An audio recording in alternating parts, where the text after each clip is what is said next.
Howdy all. So a question that I get asked from time to time is, should I be running my boot camp indoors or outdoors?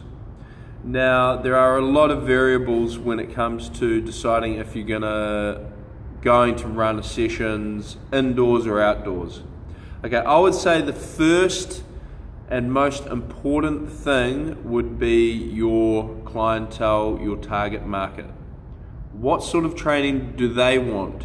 Okay, I've often been surprised through SurveyMonkey surveys that I've done where I would have thought people wanted to do indoor training, but quite often our target market wanted to do outdoor training.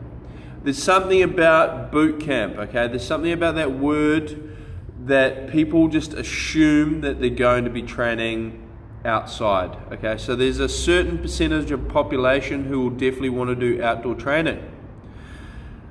Okay, in saying that, we've now set up the Boot It Fitness Hub here in Glen Eden, and we have an indoor facility. We now run what I consider hybrid type training. So we'll do some of the training inside, and then we'll go outside and run other phases of the training. So we essentially can do both. And I personally believe that's an ideal situation.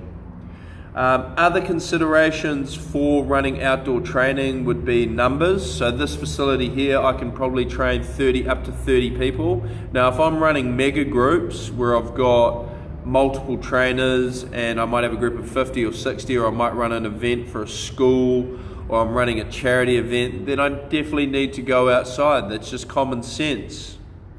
Okay, but this is where we've come into now. Okay, we started 100% outdoors. Every session that we ran was outdoors, rain, hail, shine, snow, whatever. Okay, we were outdoors, and we ran our business perfectly fine. We kept the numbers up because we had superior support, programming, and levels of motivation. Okay, programming is really important when you go outdoors in bad conditions. Okay, there's certain types of programs that you just do not want to run outdoors. Okay, that'll be another video.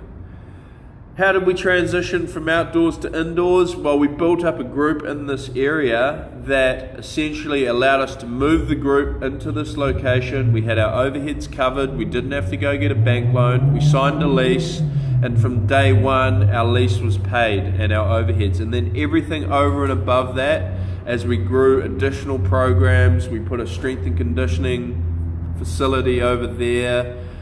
We opened up mums programs, we do workshops, and we sublease to get a physiotherapist as well as a health coach, and etc, etc, etc. That brings me to the point of budget. Okay, if you have capital behind you, perhaps you want to go indoors. If the demographic in your area, you don't think they're going to train outdoors, then go indoors. Okay, it depends where you're at with your money. It depends where you're at with your demographic, your clientele, the type of programming that you do as well. There's a lot of different variables. However, the optimum, I believe, is having the ability to go indoors and outdoors.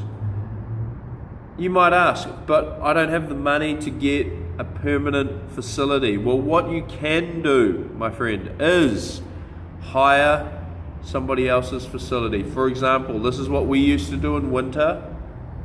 We used to go into community halls, church halls, schools. We'd hire it on an hourly basis. We'd run sessions in there. If the weather was good, we might run a certain component of the training indoors, or we'd have cycle people through on circuits and they'd be heading out into the grass and training or whatever. Okay, so there is no fixed answer. The answer is it depends what you're doing, and it depends what your goal and your strategy is.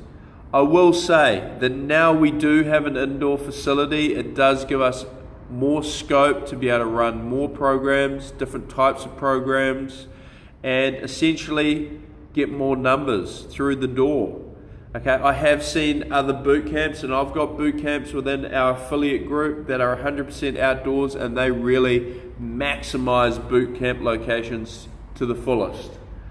but a big part of what they have is it might not be a public park, it might be a park that's at a school ground where they can get exclusive use.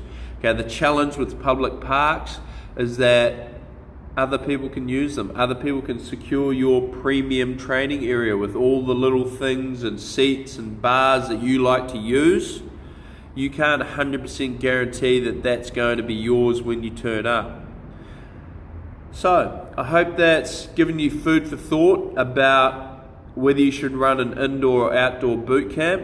Whenever I get an affiliate on, I sit down with them closely and I talk to them closely about their budget, their goals, what they want to do with their income, their style of training, their experience, and we sit down and we nut out a strategic plan to get them where they want to be. If they want to head into an indoor location eventually but they don't have the money, we start outdoors and we grow a group in that area till we can start raising some cash and getting some cash flow to cover overheads. Okay, it's not that complicated, but often it takes a little bit of guidance of knowing when to make the decision to go indoors. What do I do in winter? Should I go indoors in winter? Should I just stay outside and ride it out? Do I want to wear that overhead? Okay, and that's all of these questions that crop up all the time when you're running a boot camp business. That's it, team. Food for thought. Should you run an indoor, outdoor, or hybrid boot camp? Hopefully you've got your answer. If you don't, send me a question down in the comments below and I will answer. I guarantee you that. I'll answer you, no problem. Thank you very much, team. See you later.